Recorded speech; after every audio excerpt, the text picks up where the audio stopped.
Bună dragi urmăritori! Bun venit pe canalul nostru! Te afli la adresa potrivită, unde poți accesa instantaneu cele mai recente știri.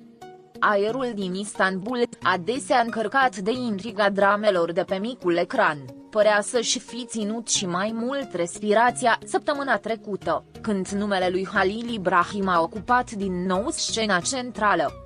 Nu a fost un proiect nou, nici un covor roșu festiv, ci greutatea unei tăceri îndelungate, o cortină trasă în sfârșit pe o scenă despre care mulți credeau că fusese eliberată de mult. Zvonurile au circulat timp de luni de zile, ecouri persistente ale unei timide pe ecran care a sfidat barierele și s-a infiltrat în viețile celor care le-au urmărit, lăsând fanii agățați de fiecare privire nefilmată și de fiecare interacțiune publică trecătoare. Acum, această tăcere monumentală a fost spartă, iar cuvintele actorului, deși măsurate și încărcate de semnificație, au reaprins o conversație care nu a încetat niciodată cu adevărat în inimile celor mai devotați fani ai săi.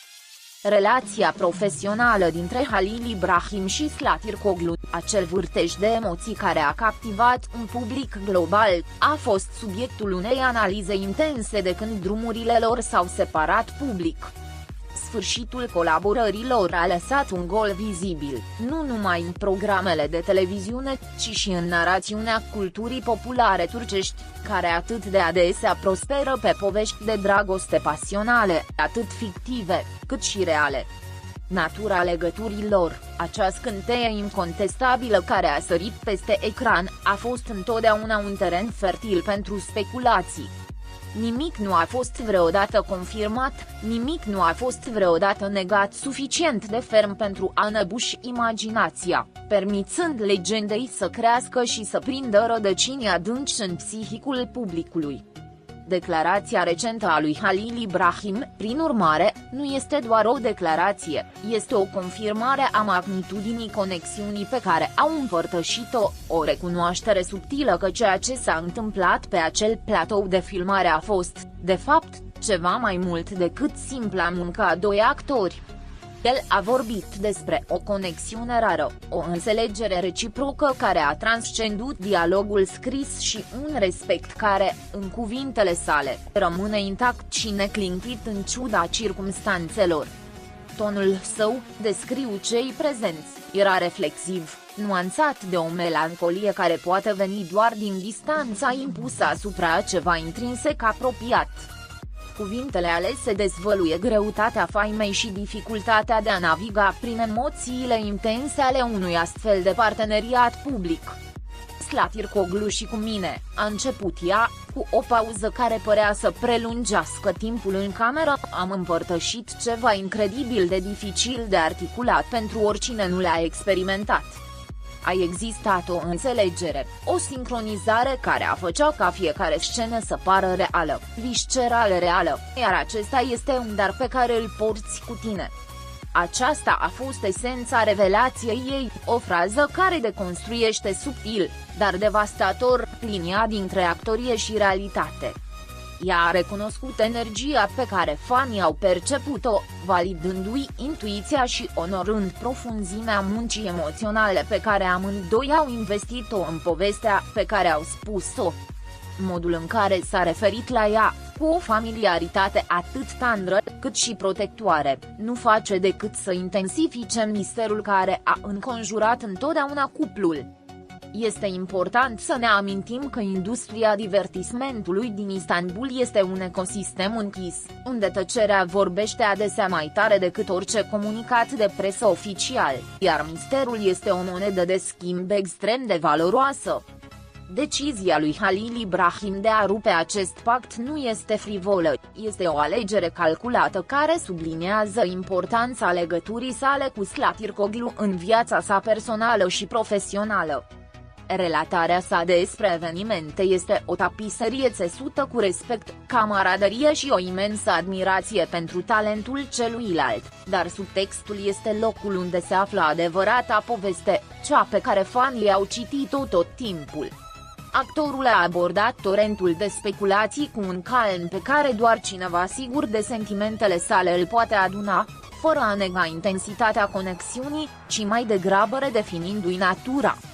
El l-a descris pe Slatircoglu ca pe o forță a naturii cu care a fost o onoare să împartă ecranul, un tovarăș de călătorie într-o etapă a vieții lor care va fi de neuitat pentru amândoi, indiferent de direcția pe care au luat-o drumurile lor individuale de atunci. Această retorică, plină de metafore despre călătorii și destin comun, ridică povestea lor dincolo de simple bârfe televizate și o transformă într-o saga a două suflete care se întâlnesc în momentul perfect pentru a crea ceva transcendent. Sinceritatea lui Halil Ibrahim în discutarea impactului emoțional al acelei epoci este neobișnuită într-un climat mediatic care încurajează adesea negarea sau evitarea. El nu se ferește de subiect, îl îmbrățișează ca o parte fundamentală a narațiunii sale.